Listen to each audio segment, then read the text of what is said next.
que o texto constitucional de 88 atribui a uma entidade diferente o poder de fixar alíquotas de tributos que não pertencem a essa entidade.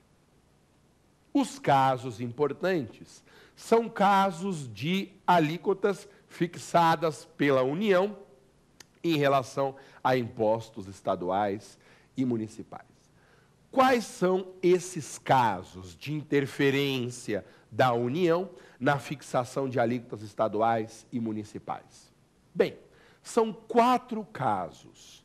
Os 3 primeiros envolvem os 3 impostos estaduais.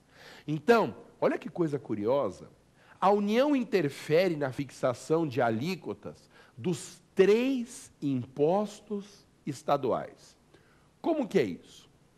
Isso se dá por meio de um instrumento normativo chamado de resolução do Senado.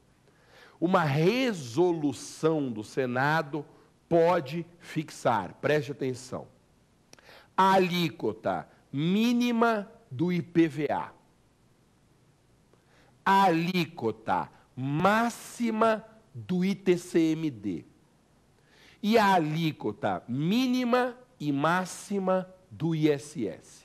Repito, resolução do Senado, portanto, um ato normativo da União, pode fixar a alíquota mínima do IPVA, a máxima do ITCMD, a mínima e a máxima do ICMS. Coisa estranha, né, gente? Porque a União interferindo na competência de criação de um imposto e definição de uma alíquota de um imposto que não pertence ao âmbito de competência federal.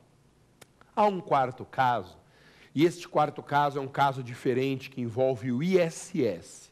Por que ele é um caso diferente? Porque neste 4º caso, o instrumento normativo, o veículo normativo empregado para a definição das alíquotas mínima e máxima não é a resolução do Senado, é a lei complementar.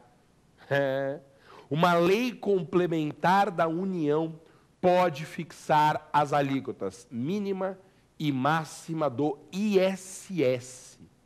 Então, repito, uma lei complementar da União pode fixar a alíquota mínima e a alíquota máxima do ISS. Portanto, meu querido, são 4 casos.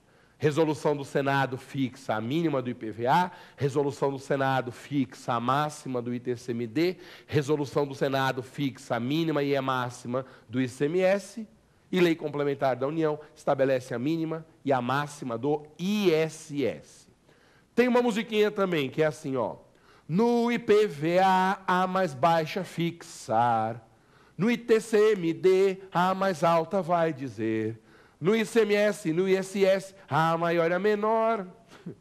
Olha, de todas as músicas que eu fiz, essa é provavelmente a mais tosca, em cima de um grande sucesso do Patati Patatá. Lembra? Se você quer sorrir, é com Patati.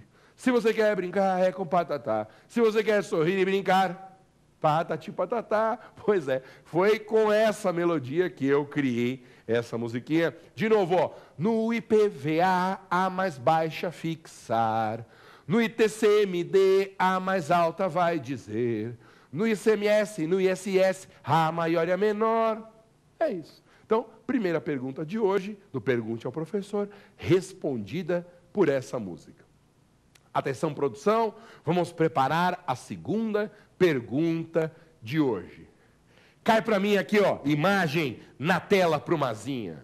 Professor Maza, é verdade que os estados não podem, por lei própria, instituir incentivos fiscais em matéria de ICMS?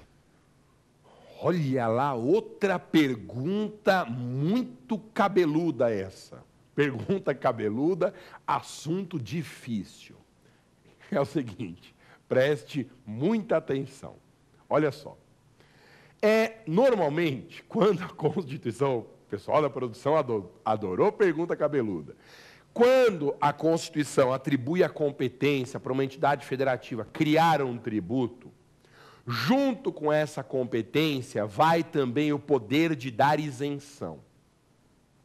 Normalmente, a doutrina confirma essa ideia por meio de uma frase. O poder de isentar ou a competência para isentar é um desdobramento da competência para criar o tributo. A competência para isentar é um desdobramento da competência para criar o tributo. Bem, acontece que essa regra possui algumas exceções. E a mais importante exceção diz respeito ao ICMS. Os estados são competentes para criar e cobrar o ICMS, mas não podem dar incentivos fiscais desse imposto. Por que não podem? Porque o artigo 155, parágrafo 2º, inciso 12, letra G, 155, parágrafo 2º, 12G da Constituição, criou uma regra segundo a qual a concessão de incentivos fiscais, isenções, bases reduzidas, ou seja, de vantagens em geral, em matéria de ICMS, depende de um convênio intergovernamental. O que é um convênio? Convênio é um pacto, é um contrato administrativo assinado por todos os governadores. Então, a Constituição retirou da competência de cada Estado-membro a possibilidade de dar incentivos fiscais em matéria de ICMS e atribuiu essa competência a um colégio formado por todos os governadores. E esse acordo se dá por um instrumento, um veículo pactual, chamado em direito administrativo de convênio, um contrato multilateral de cooperação entre as entidades federativas. Muitas pessoas se perguntam a respeito do porquê dessa ideia de o Estado não poder dar incentivos fiscal em matéria de ICMS, é para evitar a guerra fiscal. Aliás, se você quer saber, na resposta à questão anterior, aquela história da fixação de alíquotas pela União, de impostos que não são dela, o objetivo é muito parecido. É o objetivo de evitar que estados e municípios usem a diminuição de alíquotas ou o aumento de alíquotas para estabelecer disputas entre si. Para evitar esse fenômeno chamado de guerra fiscal, é que a Constituição atribuiu à União competência para fixar alíquotas mínimas e máximas de impostos que não são dela, e também por causa desse objetivo de evitar a guerra fiscal, é que os estados não podem dar vantagens em matéria de ICMS. Questão difícil essa, hein? Terceira pergunta, produção. Vamos ver se também é uma pergunta cabeluda. Na tela. Professor, o que é o princípio da não afetação? Bem, essa pergunta é ótima porque ela vai servir de um reforço a respeito de um tema que eu abordei na primeira parte do programa de hoje. Vamos relembrar rapidamente o princípio da não afetação. Artigo 167, inciso 4 da Constituição, tem a ver com a dupla desvinculação dos impostos. Os impostos são tributos duplamente desvinculados. Primeiro, porque são desvinculados quanto à origem, eles independem de uma atuação estatal, são tributos unilaterais. E segundo, porque aí sim entra o conteúdo do princípio da não afetação. Em segundo lugar, são tributos desvinculados os impostos quanto à destinação, porque a Constituição proíbe a vinculação da receita de impostos a um órgão, fundo ou despesa. Lembra por quê, né? O legislador não pode definir onde será aplicado o montante arrecadado com impostos, porque essa é uma decisão que cabe ao Executivo.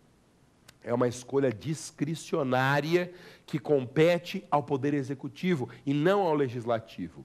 Aliás, é por isso que nós votamos nos chefes do Executivo, por isso que nós elegemos presidente, governador e prefeito, para que o presidente, governador e prefeito eleitos utilizem a receita proveniente de impostos naquelas prioridades estabelecidas no seu plano de governo. A ideia é essa. Quando o partido é um partido politicamente posicionado mais à esquerda, as prioridades de investimento de impostos são umas. Quando o partido é posicionado politicamente mais à direita, as prioridades são outras, mas são prioridades que ensejam a eleição